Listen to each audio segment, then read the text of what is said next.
Bismillahirrahmanirrahim. Assalamualaikum warahmatullahi wabarakatuh. Selamat pagi dan salam sejahtera untuk kita semua.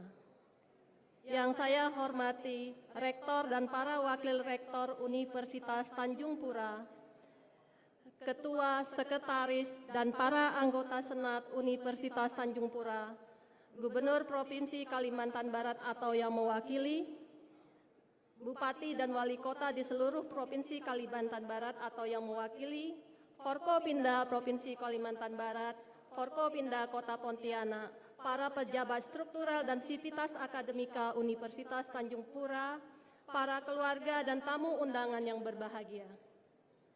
Puji syukur kepada Allah Subhanahu wa Ta'ala, salawat untuk Nabi Sallallahu Alaihi Wasallam atas izin, rahmat dan berkahnya. Pada kesempatan yang berbahagia ini, perkenankan saya untuk menyampaikan orasi ilmiah berjudul Penemuan Senyawa Bioaktif Baru dalam Era Omik. Bapak Ibu yang saya hormati dan adik mahasiswa yang saya sayangi, sejarah manusia telah menyaksikan pesatnya perkembangan teknologi yang digunakan untuk mencapai kesejahteraan manusia. Salah satu teknologi yang berkembang pesat dan multidisiplin adalah teknologi omik. Omik diambil dari kata akhiran dalam bahasa Yunani, ome, yang berarti semua. Teknologi omik ini digunakan untuk menggali peran, hubungan, dan aksi bermacam-macam tipe molekul dengan menggunakan bermacam-macam data metagenomik, genomik, transkriptomik, proteomik, dan metabolomik. Integrasi data omik ini akan membantu tenaga medis untuk mendiagnosis dan mengobati penyakit.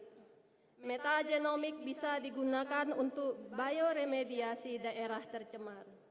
Saat ini, teknologi omik yang digunakan untuk eksplorasi, penemuan, dan pengembangan obat baru. Senyawa bioaktif merupakan senyawa yang memiliki aktivitas biologi seperti antibiotika, antitumor, dan antivirus. Senyawa bioaktif baru dengan berbagai aktivitas biologi dapat berasal dari mikroorganisme, bakteri, dan jamur.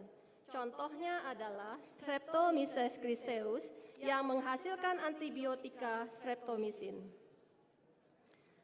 Strobilurin merupakan salah satu senyawa bioaktif dengan aktivitas fungisida yang pertama kali diisolasi dari jamur Strobilurus tenacellus.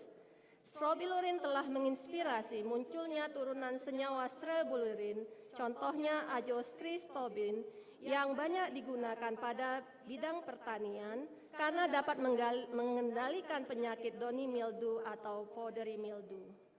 Kultur Tenacellus yang dikultur dalam laboratorium hanya mampu menghasilkan strobilurin sebanyak 1 mg per liter kultur.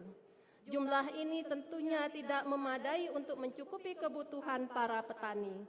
Teknologi omik melalui cloning cluster gen yang terlibat dalam biosintesis senyawa strobilurin telah mampu meningkatkan produksi prekursor strobilurin, yaitu prestrobilurin, dari 1 mg per liter menjadi 150 gram per liter dalam waktu 5 hari. Indonesia kaya akan sumber daya alam yang berpotensi sebagai sumber penghasil senyawa bioaktif. Kalimantan Barat terletak pada daerah Katulistiwa dengan potensi laut, hutan hujan tropis, gambut, dan tanah bakau, termasuk habitat yang unik. Habitat mikroorganisme yang unik dapat mengaktifasi gen biosintesis senyawa bioaktif yang mulanya tidak aktif menjadi aktif. Bagaimanapun, sampai saat ini, obat atau bahan baku obat masih diimpor dari negara lain yang menyebabkan harganya menjadi mahal. Penelitian penemuan obat baru masih rendah, tidak berkembang seperti di negara-negara maju. Beberapa penyebabnya adalah metode yang digunakan masih konvensional, terbatasnya dana, instrumentasi yang mendukung teknologi omik. Bapak Ibu yang saya hormati, sejak tahun 2007, Fokus penelitian grup kami adalah mencari senyawa obat atau bahan baku obat seperti antibiotik, antitumor, dan herbisida.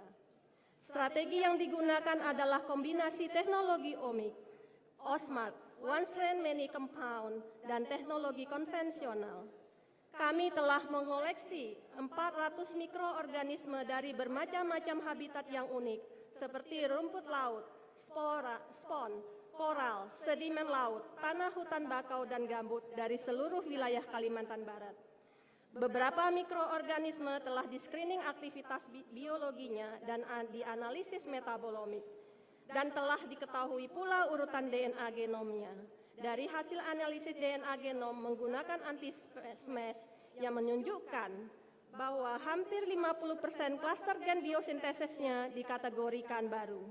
Ini menunjukkan besarnya peluang wilayah Kalimantan Barat bagi upaya pengembangan antitumor, antibiotika, atau obat baru lainnya.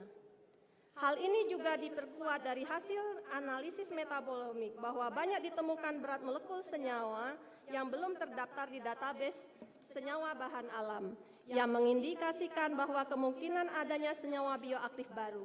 Dengan adanya data omik, membantu peneliti untuk memutuskan secara cepat apakah peneliti tersebut bisa dilanjutkan atau tidak.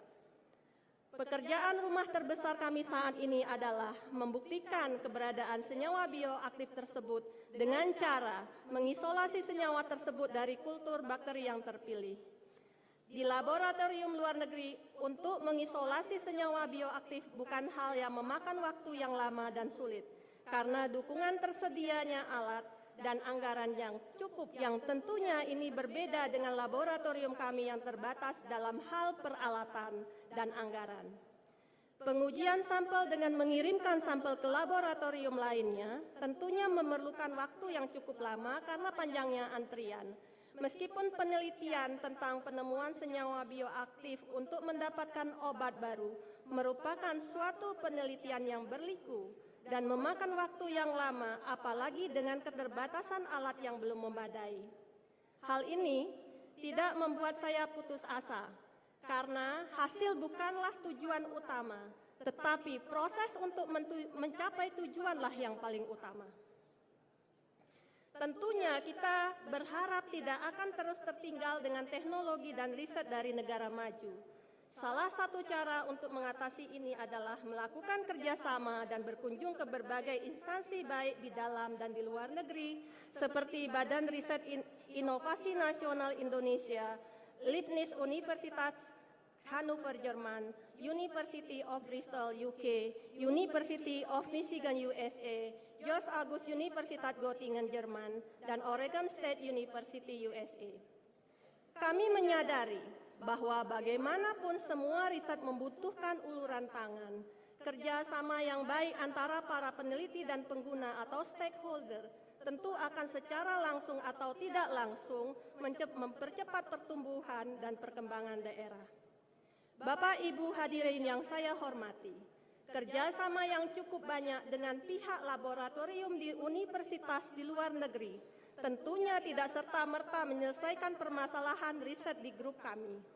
Kerjasama riset yang baik bisa terjadi jika kita mempunyai material kajian riset yang setara dengan kolaborator kita. Tidak bisa dipungkiri bahwa laboratorium yang memadai menjadi kebutuhan yang tidak bisa dihindari. Bercermin dari pengalaman melakukan penelitian pada laboratorium para profesor di luar negeri, saya mempunyai suatu mimpi bahwa suatu hari nanti saya mempunyai laboratorium omik khususnya untuk mendukung analisis metabolomik. Keberadaan alat ini tentunya tidak saja bermanfaat untuk grup penelitian kami, tapi akan mendukung grup penelitian lain seperti kedokteran, pertanian, kehutanan, dan dunia industri. Saya percaya bahwa kesuksesan itu dimulai dari mimpi.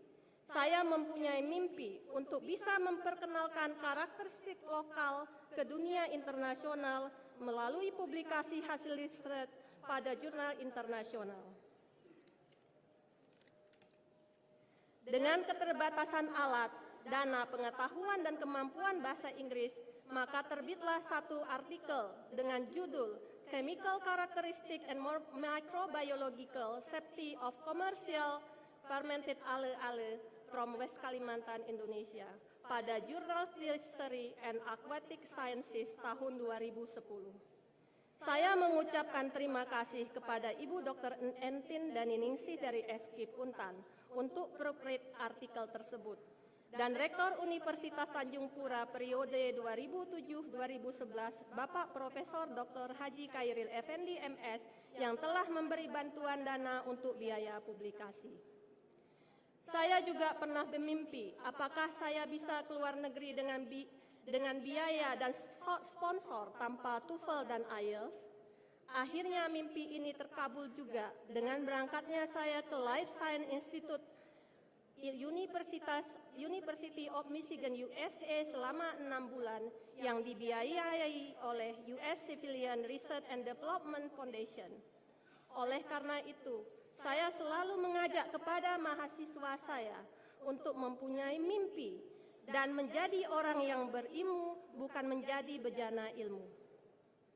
Bapak Ibu hadirin yang saya hormati, keberhasilan saya saat ini bukanlah merupakan hasil kerja keras saya sendiri, tetapi banyak orang kuat yang berdiri di belakang saya yang mungkin tidak bisa saya sebutkan satu persatu.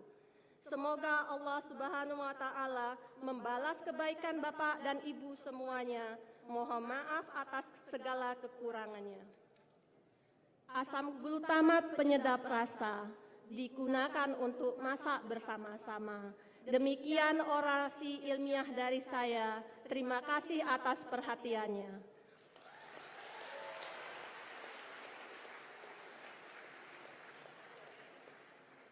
Wabillahi taufik wal hidayah. Wassalamualaikum warahmatullahi wabarakatuh.